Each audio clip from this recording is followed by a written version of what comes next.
Hi, this is Bill. I'm the salty old Marine.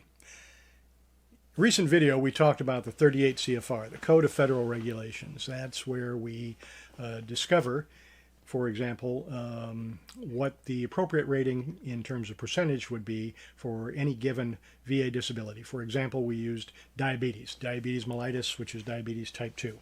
So we talked about that, and we matched up the disability symptoms or medications that are taken or whatever the regulations are for any given rating for a particular disability. And we used, again, diabetes as our example. So today we're going to talk about the M21. The M21 is the rater's guide, basically. It's public. It's public. You can find it. You can search it. We'll put a link in the description. But it's not intended for veterans. It's intended for raters. It's intended for VA employees. That doesn't mean you shouldn't look at it. That doesn't mean it's not useful. So we're going to run through that real quickly today in this video. So, for example, I'm again using diabetes. So diabetes mellitus, I'm looking at the M21, which is again a guide for raters so they can understand more about it.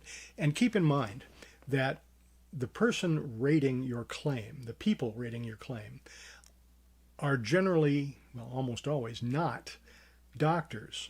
They're not specialists in medicine. That's not their job. Their job is to understand the law and the rules and the regulations for VA disability.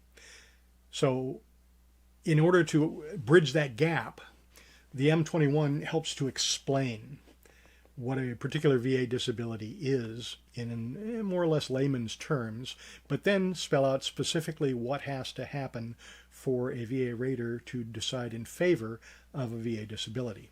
So I'm going to read directly from this M21. Again, there'll be a link in the description, and you can follow along. So here we go. Evaluations of diabetes mellitus are assigned under 38 CFR 4.119 Diagnostic Code 7913. That's the one we talked about in a previous video.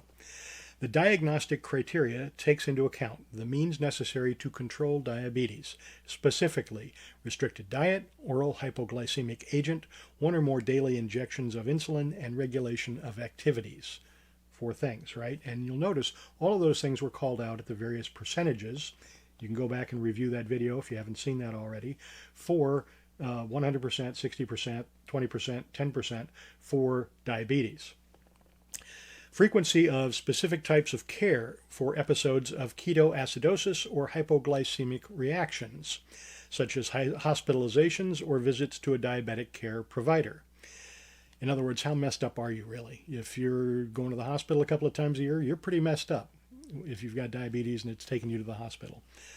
I should say if you have diabetes type 2 and it's taking you to the hospital. Progressive loss of weight and strength and diabetic complications.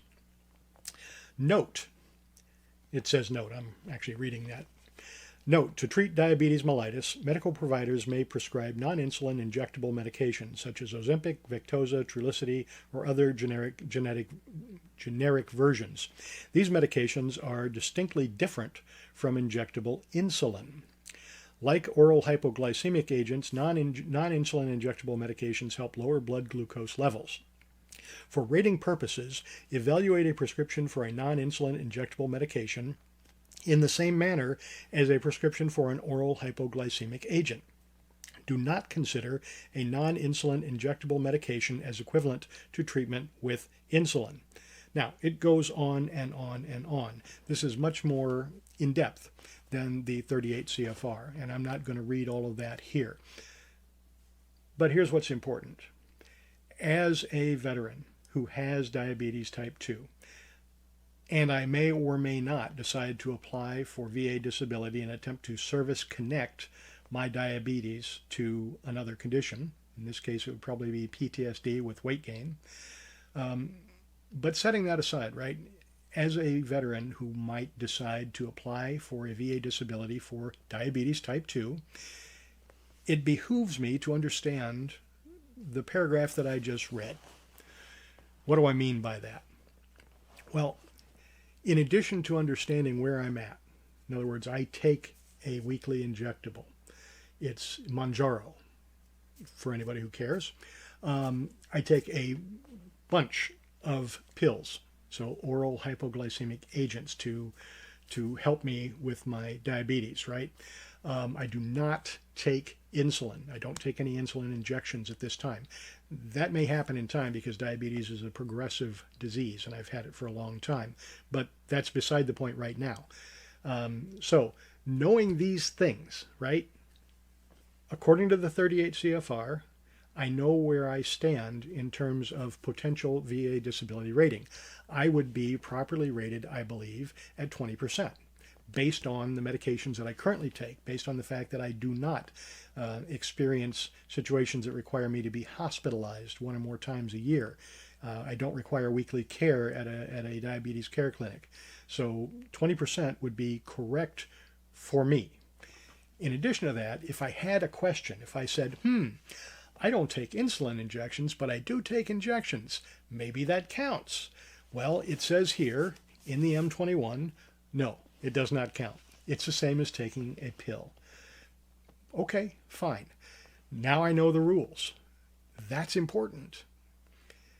So, to bring this all together, to summarize, although the M21 is not a document that's intended for veterans to read, it is a public document, meaning you can read it. There's no rule saying you can't or that you shouldn't, but it's not intended for us. It's not aimed at us. It's aimed at VA employees who rate claims. However, it can still be very useful, and there's nothing wrong with us reading it. So as I said, I'll put a link in the description. If you're a veteran who's applying for disability and you want to know where you stand and you want to know how your claim will be rated, right? The M21 is the guide that the raters use. They refer to this when deciding your claim. Seems to me like that's a good thing to know. So that's why I'm going to put that link in the description, and that's why you should spend some time with the M21 as well as the 38 CFR to really understand where you stand in terms of your VA disability claim. I hope you found that helpful. I'm Bill. I am the salty old Marine. Leave a comment. Tell me about your experience. Do you read the M21? Are you interested in it? Do you think it's cheating? Let me know. Please like, share, subscribe, tell a friend, and as always, have a great day.